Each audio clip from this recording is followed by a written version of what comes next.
Il y a une semaine environ, on a parlé de delta neutre sur la chaîne YouTube. Plus précisément de comment farmer des airdrops en faisant du delta neutre. Dans cette vidéo, on s'était intéressé au protocole de perpétuel parce que pas mal d'entre eux n'ont pas de token et sont donc de bons candidats pour faire un airdrop. Mais il n'y a pas que les airdrops dans la vie. Aujourd'hui, on va aller voir comment on peut faire de bons rendements en faisant des stratégies en delta neutre. Et on va voir ça concrètement. Je vais aller déposer des stablecoins sur une stratégie et on fera un point au bout d'une semaine pour voir si j'ai eu des intérêts et si c'était intéressant ou pas. Mais avant d'aller sur mon écran, j'en profite pour vous dire de laisser un j'aime sous la vidéo si elle vous plaît. C'est un petit geste et ça fait plaisir à moi, mais aussi à l'algorithme YouTube. On va pas se mentir. Alors comment ça va marcher ce delta neutre? C'est pas du tout la même stratégie que dans la précédente vidéo. Là, ce qu'on va chercher à faire, c'est de trouver une pool de liquidité sur laquelle on a un bon rendement et de profiter du rendement de cette pool de liquidité sans avoir la volatilité qu'il y a dessus. Parce qu'on a beaucoup de pools de liquidité où on va retrouver une partie en stablecoin et une partie en crypto volatile. Par exemple, là je suis sur Equalizer, j'ai une pool avec de l'USDC et du fantôme qui m'offre un rendement de 95%. Ça pourrait être pas mal de choper les 95% d'intérêt sans avoir la volatilité du fantôme. Et bien ça va être possible puisque si je dépose des USDC sur cette pool et qu'en même temps je short le fantôme, et ben je vais pouvoir équilibrer ma position à la hausse et à la baisse sur fantôme et du coup être à l'équilibre, donc ne pas subir la volatilité de cette crypto et je vais pouvoir profiter du yield qui est vraiment pas mal sur ce protocole, 95% d'intérêt. Et d'ailleurs c'est un petit détail, mais je suis payé dans le token du protocole. C'est un token qui m'intéresse parce que je le trouve un peu sous-évalué, mais je le trouve trop petit, trop risqué pour aller m'investir directement dessus. Donc le fait de pouvoir en farmer, c'est un bonus qui n'est pas négligeable pour moi. Après, cette pool de liquidité, je l'avais trouvée initialement sur Biffy Finance. Le rôle de Biffy Finance, c'est de réinvestir les intérêts. Donc si jamais vous voulez répliquer cette stratégie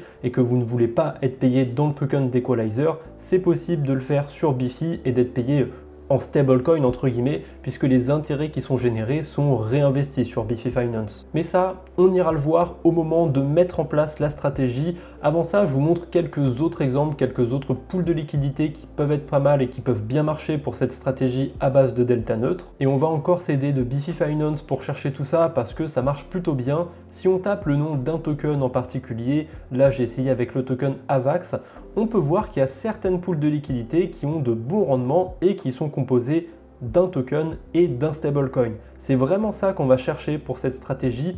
Ensuite, il va falloir s'intéresser à deux choses. Bon, premièrement, le rendement. On va quand même chercher à avoir un rendement assez élevé parce que si on a une pool à 10% ou à 20% d'intérêt, c'est peut-être pas le top. Il y a déjà des pools avec que des stablecoins qui ont des rendements similaires, alors que là, un 147% d'intérêt, c'est très difficile à trouver avec que des stablecoins. Après, attention, il y a plein de types de pools de liquidité. Celle que j'ai choisie sur Equalizer, elle est un petit peu spéciale, on en reparlera. Là, sur Biffy, il me propose le GLP. C'est une pool qui est composée de stablecoins et de plusieurs cryptos. Donc ça, on va éviter pour cette stratégie. On a des pools qui sont à 50-50, on a d'autres qui sont à 80-20 et on en a même qui sont à 90-10. Là, sur ApeX, sur la blockchain SUI, on a une pool qui est à 10% en SUI et 90% en stablecoin. En fait, ça en fait quasiment une pool de stablecoin. Mais si on n'a vraiment pas envie d'être exposé au SUI, on va pouvoir le shorter en même temps pour s'équilibrer, pour faire du delta neutre. Et pour ceux qui veulent aller chercher vraiment loin, on peut même éventuellement faire de l'arbitrage sur du liquid staking et en même temps shorter le token avec lequel on fait de l'arbitrage. Pour le coup, là, ça va être vraiment pour les gens qui sont assez avancés sur la DeFi parce que déjà, il faut savoir faire de l'arbitrage sur du liquid staking. J'ai déjà fait une vidéo sur le sujet, donc si ça peut vous aider, allez la voir après cette vidéo. Et ensuite, il faut trouver des protocoles sur lesquels on peut faire de l'arbitrage. Pendant un moment, ça marchait très bien sur BMO, mais maintenant, ça n'a plus l'air d'être faisable. Et en ce moment, ça a l'air de plutôt bien marcher du côté d'Aptos, mais le rendement de l'arbitrage, il n'est pas incroyable non plus. Ça peut donner, si on annualise tout ça, du 15-20% d'intérêt. Encore une fois, on a déjà des pools de stablecoin qui font mieux que ça, donc c'est pas très intéressant. Mais dans d'autres phases de marché, en bear market par exemple, ça peut être intéressant de garder en tête ces stratégies. Et surtout, ça me paraît évident, pour cette stratégie, il faut une pool de liquidité avec un stablecoin et une crypto volatile, mais il faut éviter de choisir une crypto trop petite ou trop obscure parce qu'il faut pouvoir parier à la baisse sur cette crypto. Là, j'ai choisi Phantom pour cet exemple, c'est pas trop compliqué, je suis allé sur Hyperliquid, j'ai déposé un peu de liquidité dessus et je vais pouvoir parier à la baisse sur Phantom. D'ailleurs, petit bonus, on va pas parler plus que ça d'airdrop dans la vidéo, mais vous voyez que c'est pas impossible de farmer des bons yields et farmer des airdrops en même temps, puisque là, je vais utiliser Hyperliquid pour aller shorter le Phantom et sur Hyperliquid, il y a un système à points, il y a un airdrop à jouer, donc c'est pas impossible de farmer des bons yields et farmer des airdrops en même temps.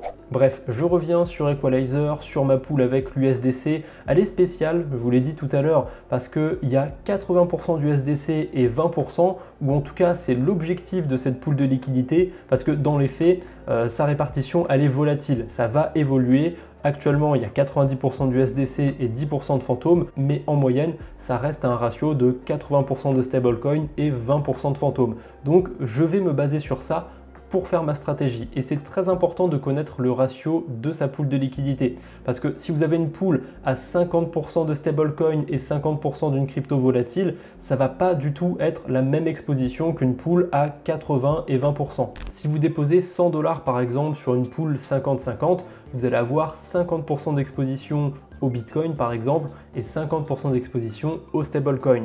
Alors que si c'est une pool 80-20, il y aura 80% d'exposition au stablecoin et 20% d'exposition au Bitcoin. Donc dans ce deuxième exemple, on est beaucoup moins exposé au Bitcoin, ça veut dire qu'on va moins shorter Bitcoin aussi. Bah oui, dans le premier exemple, si je veux être neutre, je vais devoir shorter 50 $ en Bitcoin, mais dans le deuxième exemple, je vais devoir shorter uniquement 20 $ en Bitcoin.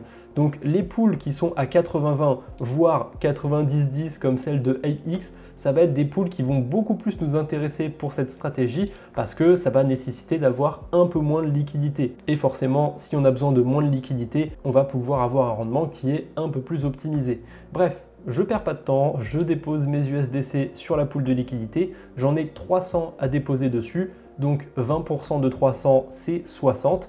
Donc je vais déposer sur cette pool et en même temps je vais shorter le fantôme avec 60 $ pour avoir vraiment une neutralité sur le token fantôme, pour pas être exposé à sa volatilité. Voilà, mes USDC sont déposés sur la pool de liquidité. Attention, c'est pas tout à fait fini, ça va être le cas sur Equalizer et ça va être le cas aussi d'autres protocoles. Bon, j'ai encore ApeX sous la main, donc ça va être pareil de ce côté-là. Là, ce que j'ai fait, c'est que j'ai déposé dans la pool de liquidité, mais pour aller toucher les intérêts, il faut que j'aille staker ce que j'ai mis dans la pool de liquidité, ce qui s'appelle un LP token. Donc j'ai juste une transaction de plus à aller faire, j'approuve et je dépose mes LP tokens.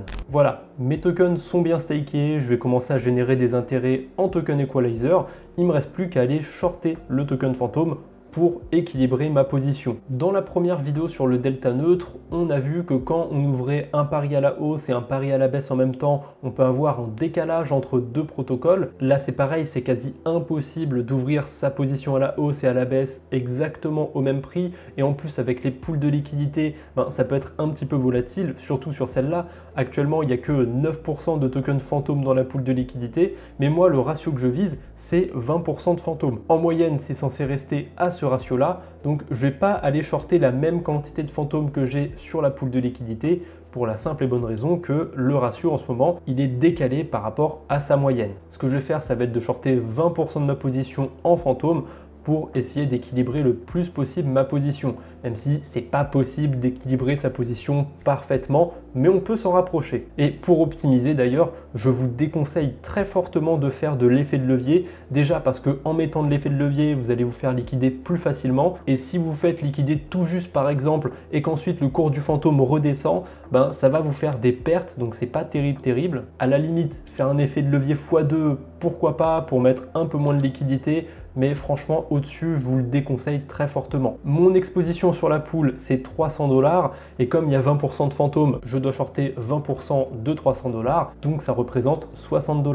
Bref, je place mon ordre, je vais rester en ordre market, je n'ai pas nécessairement besoin de mettre un ordre limite à partir d'une valeur précise. Il y a un peu plus de frais quand on met des ordres market, certes, Mais bon, sur une petite position de 60 $, je pense pas que ça va être extrêmement impactant. Donc je passe mon ordre et là comme c'est hyper liquide, ça se fait directement. C'est vraiment une expérience Web 2. J'ai pas besoin de signer de transaction ou quoi que ce soit. Mes cryptos sont déjà déposés sur le protocole et ensuite je peux aller mettre des take profit, mettre des stop loss, clôturer mon trade quand je veux. Et maintenant, la stratégie est mise en place. J'ai plus qu'à attendre un peu pour générer des intérêts sur le protocole Equalizer. Je vois que j'ai déjà un tout petit peu de tokens qui sont générés. On se revoit dans une semaine du coup pour voir ce que ça a donné. Est-ce que le rendement a bien changé sur la pool de liquidité? Est-ce que je me suis planté quelque part dans la stratégie et je vais faire un rendement négatif? On verra bien, c'est tout plein de questions qui trouveront leur réponse dans quelques instants, mais pour moi ce sera que dans une semaine. Bon, pour vous, comme je l'ai dit, ça fait quelques secondes. Pour moi, il s'est pas passé une semaine, il s'est passé 10 jours en réalité. J'ai pris un peu mon temps pour enregistrer ce segment de vidéo, donc c'est le moment de faire les comptes. Où est-ce qu'on en est sur ce pari en delta neutre? Alors, du côté de Equalizer, on peut voir que ma position, elle vaut autour de 291 $ et j'ai gagné 6,49 $ dans le token du protocole. Donc, on va noter ça de côté et on va aller voir ce qui s'est passé du côté de Hyperliquid, l'endroit où j'avais mis le short sur le fantôme.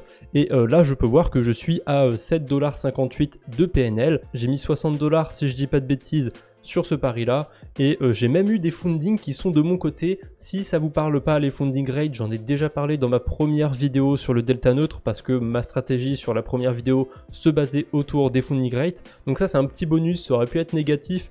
En l'occurrence, elles sont en ma faveur, c'est 22 centimes de frais qui m'ont été rétribués, on va dire. Maintenant, on passe au calcul. Initialement, j'avais 360 $, donc 300 $ sur Equalizer où je parie à la hausse entre guillemets sur le fantôme et 60 $ sur Hyperliquid où je parie à la baisse sur fantôme. Maintenant, mes deux positions valent 365,26 $, donc c'est assez facile de déduire les gains, ça fait 5,26 $.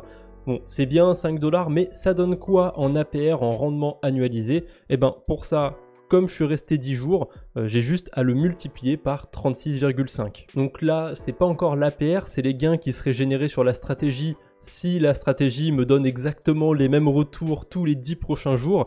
Donc si je divise cette valeur par ma valeur initiale, là j'ai un rendement annualisé et c'est un rendement qui est quand même pas dégueu sur une base avec que des stablecoins, 53% à peu près. Alors évidemment ça prend pas en compte les frais de blockchain, même si là je suis sur Phantom du côté d'Equalizer et du côté de Hyperliquid c'est Arbitrum, donc j'ai quand même bien choisi, on va dire, en termes de frais de transaction, j'en ai vraiment pour pas grand chose, c'est même négligeable je pense. Mais franchement je suis plutôt satisfait de cette stratégie et ce que je vais faire c'est que je vais continuer de la laisser tourner et on refera un point sur cette stratégie peut-être au bout d'un mois ou un peu plus, on verra. Par contre, ça se passera sur la chaîne secondaire. Donc si jamais vous n'êtes pas abonné à la chaîne secondaire, vous avez le lien dans la description. N'hésitez pas à aller vous abonner. Dessus, je fais un contenu plus d'actualité, mais ça m'arrive parfois de faire des vidéos qui sont un petit peu hors sujet. Donc voilà, je reviendrai sur cette position au bout d'un mois. Peut-être qu'il sera passé des choses d'ici là. Et d'ailleurs, rien que depuis le premier segment de cette vidéo, il s'est passé un petit truc du côté d'Hyperliquid. Je vous avais dit que cette stratégie, c'était pas incompatible avec le fait de farmer des airdrops. En l'occurrence, j'ai utilisé Hyperliquid, il y a un système à points dessus, mais il vient de se terminer le 1er mai.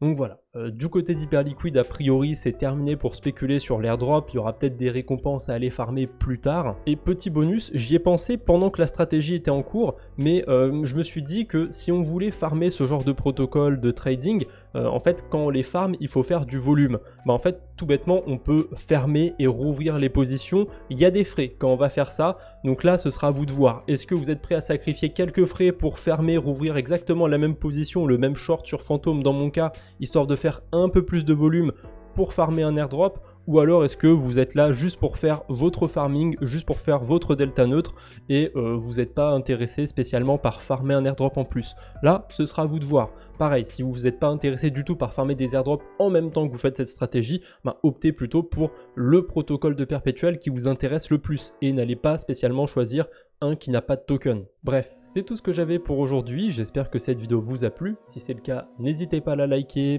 abonnez-vous pour ne pas rater les prochaines vidéos. On se retrouve bientôt j'espère, d'ici là portez-vous bien, salut tout le monde.